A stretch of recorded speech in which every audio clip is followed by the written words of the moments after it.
आई म्हटलं की ईश्वर आणि आत्म्याचं पवित्र संगम. अनेकदा आपण ऐकतो, बघतो, अनुभवतो देखील की स्त्री आई झाली की तिच्यात प्रेमरूपी वात्सल्य आणि दुर्गारूपी शक्ती दोन्ही एका वेळी वास करत असतात. आपल्या लेकरासाठी ती स्वतःची ओळख विसरून फक्त एक आई होते आणि प्रत्येक संकटापासून आपल्या जीवाला वाचवण्यासाठी समर्थ होते. आज अशाच एका समर्थ आईची सत्यकथा आपण वाचणार आहोत. वयाच्या 22व्या वर्षी अंबिका विनोदशी लग्न करून मुंबईला म्हणजे मायानगरीत आली. लिहिता वाचण्यापुरतं शिक्षण झाल्यावर आई वडिलांनी तिचं लग्न लावून दिलं. विनोद सारख्या एका अनोळखी व्यक्तीशी आयुष्यभराची गाठ बांधून अंबिका मुंबईला आली. पुढे काय वाढून ठेवलंय हे तिच्या निष्पाप मनाला काय माहीत.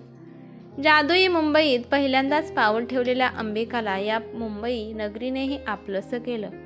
काही दिवसांनी तिथे रुळल्यानंतर काहीतरी नोकरी करावी किंवा कसलं तरी पुढे शिक्षण घ्यावं अशी इच्छा अंबिकाने विनोदला बोलून दाखवली. पण मी कमावतोय, त्यात आपलं चांगलं भागतंय, त्यामुळे तू नोकरी करायची गरज नाही असं सांगून विनोदने अंबिकाच्या नोकरीला नकारच दर्शवला. आणि आता शिकून काय करायचंय, मुलं बाळं होतील, त्यांना सांभाळायचंय असं बोलून तिच्या शिकण्याच्या इच्छेलाही पूर्णविराम दिला. नवरा म्हणतोय तेही बरोबर आहे असं मानून अंबिका संसारात रमली. एकटीला अंबिकाला कधीही बाहेर न जाऊ देणारा नवरा, कोणाशीही बोलू न देणारा नवरा सुरुवातीला आपल्यावर असणाऱ्या प्रेमापोटी असा वागतोय असे वाटायचे. पण काही दिवसातच त्याचा स्वभाव संशय वृत्तीचा आणि पुरुषी अहंकार गाजवणारा आहे हे कळलं.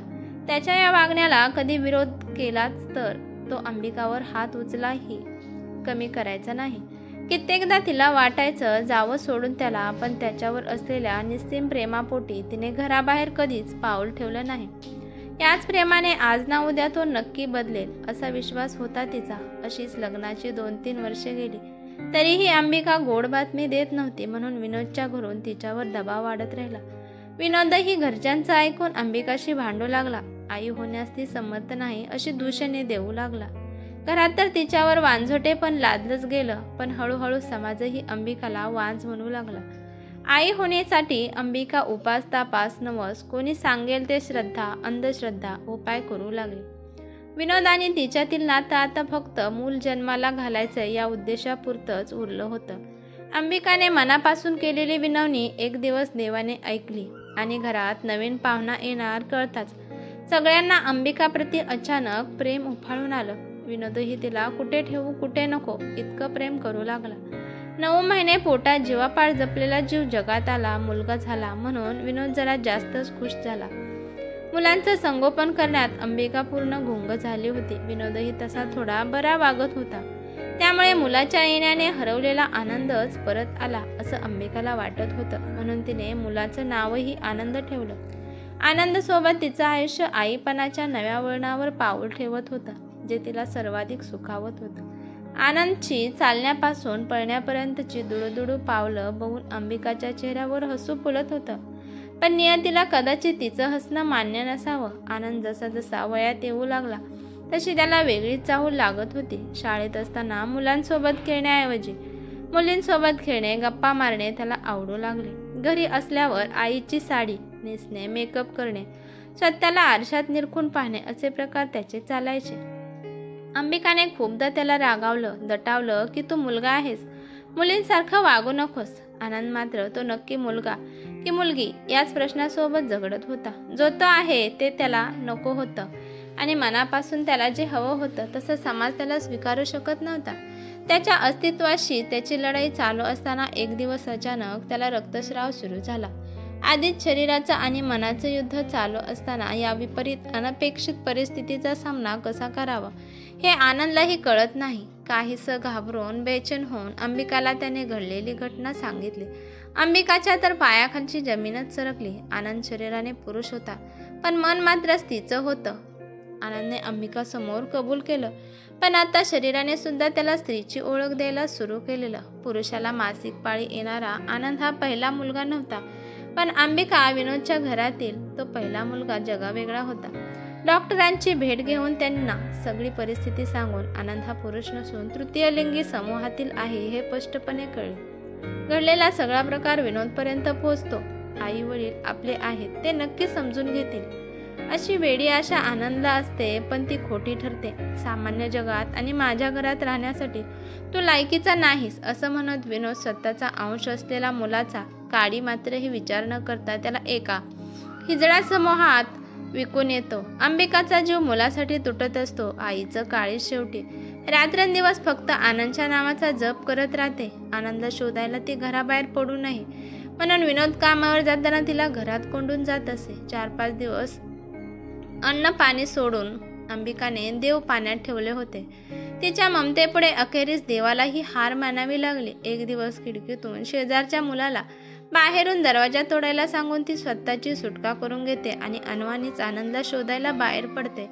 फोनवर आनंदबद्दल कोणाकडे तरी त्याची चौकशी करताना तिने गुपचूप ऐकलं होतं. त्यावरून तो कोठे असावा त्याचा अंदाज तिला आला होता. ती तडक त्या वस्तीत जाते. आजूबाजूला टाळ्या वाजवत उभे असणारे स्त्री वेशातील पुरुष बघून ती आधी घाबरते. आजपर्यंत या लोकांबद्दल जे ऐकलं होतं ते भयानक आणि भीतीदायक होतं, त्यामुळे त्यांची भीती वाटणं साहजिकच. तरीही मोठ्या हिमतीने माझा आनंद कुठे आहे ओरडत ती वस्तीत फिरत असते. अंबिकाचा आवाज ऐकून आनंद एका खोलीतून पळत आई ओरडत बाहेर येतो आणि अंबिकाला घट्ट मिठी मारतो. दोघे मायलेक आसुमांनीच फक्त बोलत होते. दोघांची ती स्थिती पाहून तिथे असणारे सगळ्यांचे डोळे पाणावले. आनंदची आई हात जोडून पाया पडून त्या सुटकेसाठी विनवणी करते.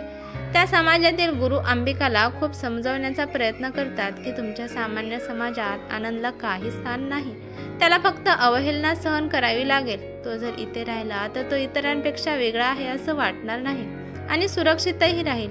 आम्ही त्याची योग्य काळजी घेऊ. पण अंबिका शेवटी एक आई होती. किती काही झालं तरी आनंद माझा जीव आहे. त्याच्यापासून मी दूर नाही राहू शकत. त्याची जी ओळख आहे ती ओळख स्वीकारून मी त्याला चांगलं जीवन जगण्यास प्रवृत्त करेन, पण माझ्यापासून दूर करणार नाही.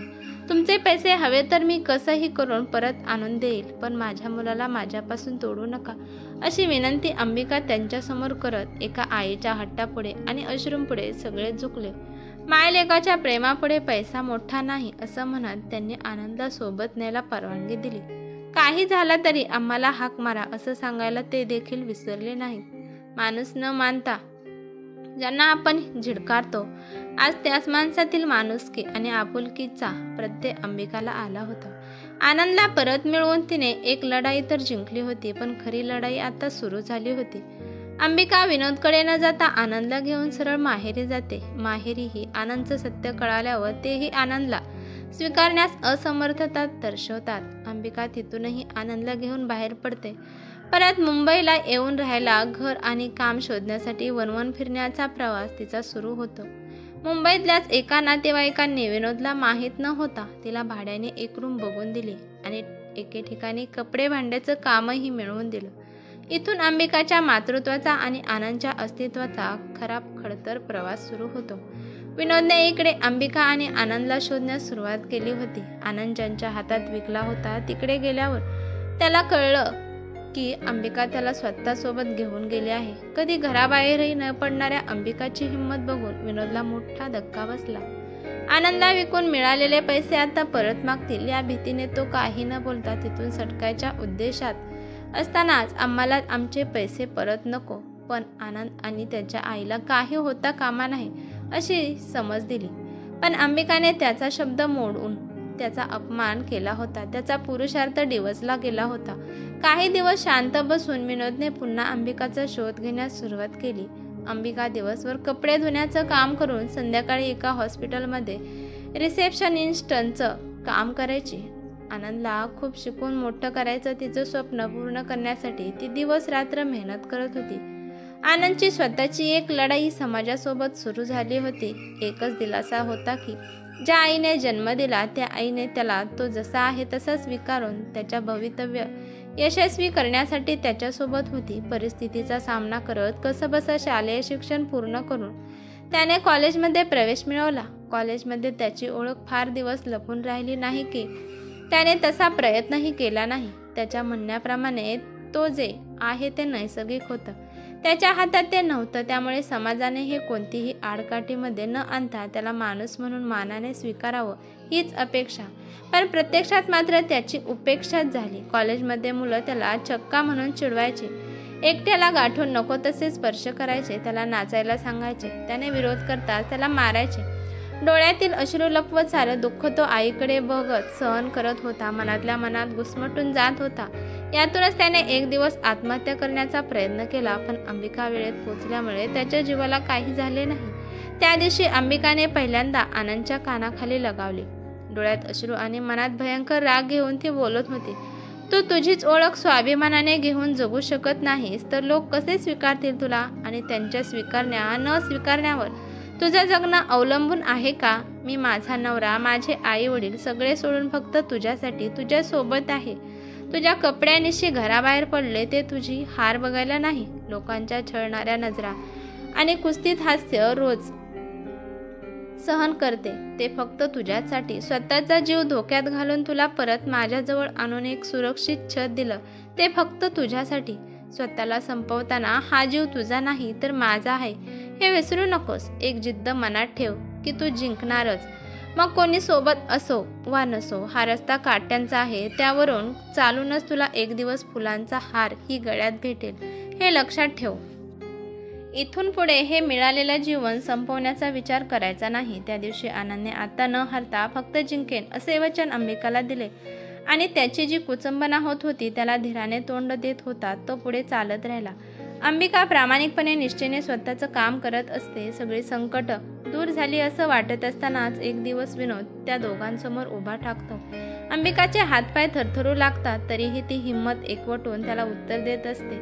विनोद तीच काही न ऐकता तिला मारझोड सुरू करतो. आईला वाचवायला आनंदमध्ये पडतात. त्याचाच गळा आवळून त्याचा जीव घेण्याचा प्रयत्न विनोद करताच अंबिका घरातील धारदार चाकूने त्याच्या हातावर वार करते. पत्नी म्हणून तिने त्याचे अत्याचार सहन केले, पण मुलाचा जीव वाचवण्यासाठी ती झाशीची राणी झाली. पुन्हा इकडे फिरकलास तर तुझा जीव घेईन हे बोलण्याची हिंमत एका आईत आली. रक्ताने भिजलेला हात विनोद तिच्या घरातून बाहेर पडला, तो कायमचाच. आनंद आणि अंबिका दोघेही घडल्या घटनेतून सावरत एकमेकांना साथ देत दर दिवशी समोर येणाऱ्या नव्या आव्हानांचा सामना करत आजूबाजूचे टोमणे ऐकत पण हसत जगत होते. अंबिकालाही आता चांगला पगार मिळत होता. आनंदला शिक्षण घेण्यात खूप अडचणी येत होत्या.